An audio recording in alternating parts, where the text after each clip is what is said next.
روغتیا وزیر باندې څه شوي دي؟ سلامونه درنو لیدونکو، ویډیو تر اخره وګورئ چې په هر څه پوه شئ. د عامې روغتیا وزارت وزیر فيروزالدين په کرونا وایرس اخته شوی دی. ویل کیږي چې د هغه د کرونا وایرس ټیسټ مثبت راغلی دی او اوس قرنطین دی.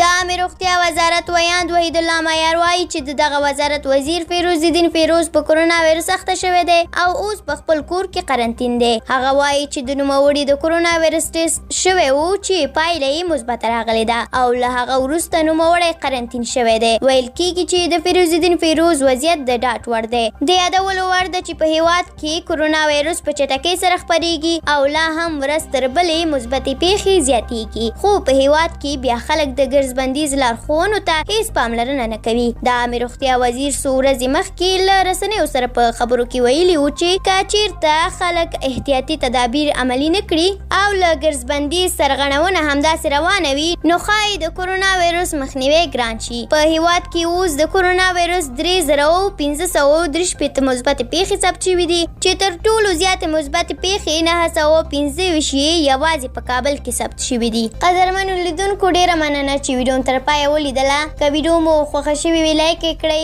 د همداسې نورو ویډیوګانو د لیدلو لپاره زموږ یوټیوب چینل سبسکرایب کړئ. تر بلې ویډیو الله مو مل شه. ښه وخت ولرئ.